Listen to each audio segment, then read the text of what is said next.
Yeah, this article I wrote is titled Get Out of Your Comfort Zones, and I thought I would read it for my Cinchcast audience and Facebook audience.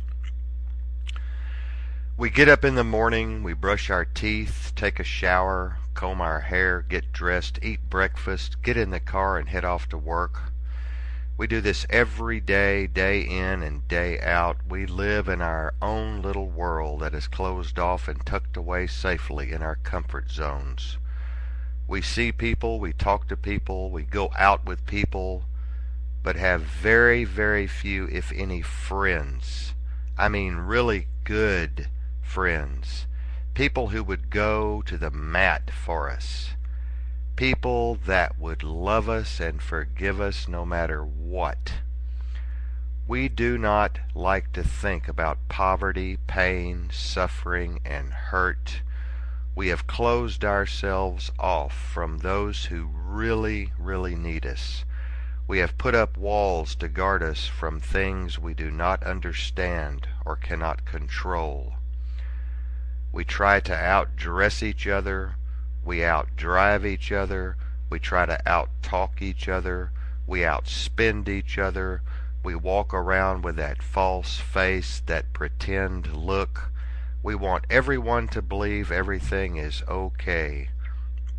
We want them to think we are cool and in control.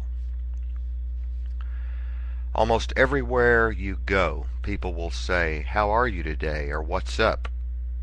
We all do it. Fine, you say, blessed, or never been better. What has brought us to this point where we have to put on an act just to fit into the mold? How have we let ourselves become so fake and plastic and hypocritical? I'll tell you how. Because nobody really gives a damn how you feel or what you think. Very few, if any, care about your true feelings or emotions. They could care less if you are almost homeless or starving to death, because everyone, or almost everyone, lives in their own little comfortable world, hidden behind a mountain of bullshit, depression, worries, and woe, and they do not have the patience or capacity to add your problems to their list. We have become a cold, hard, and calloused people. We have lost the true meaning of love, forgiveness, kindness, discernment, and empathy. We are slowly sinking into the abyss of darkness and despair. Turning our backs on each other seems to be easier than trying to help each other.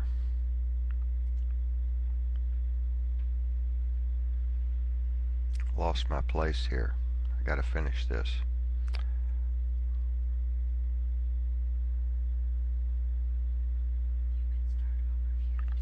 Telling everyone you were okay when you were not has become the norm.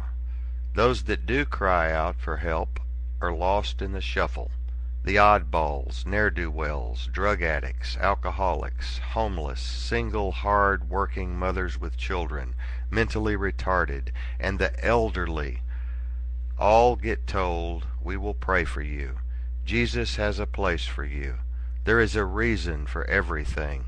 The poor will always be with us," and a mountain of other bullshit.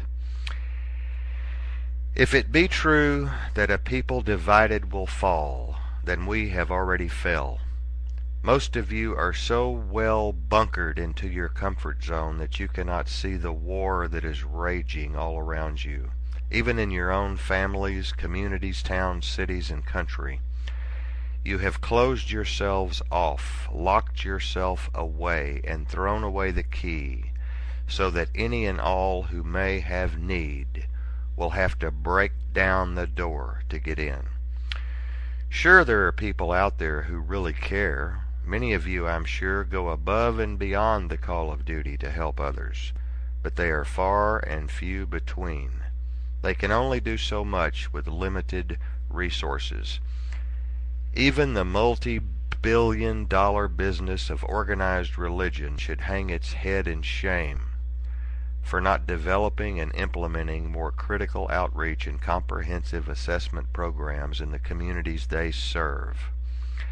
I saw a sign the other day in front of a church that said, "Come on in and get your miracle." It made me want to throw up. Have we reduced the importance and significance of miracles to letters on a marquee? Why don't we roll up our sleeves and get out there and do some real work and let God handle the miracles?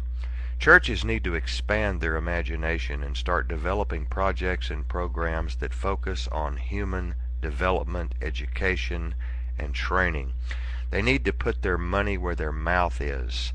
Yes, I know that there are wonderful churches out there doing great work and helping a multitude of people, but that is not enough.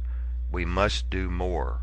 We must work harder, think faster, plan together, and work to create a network of support for those in need.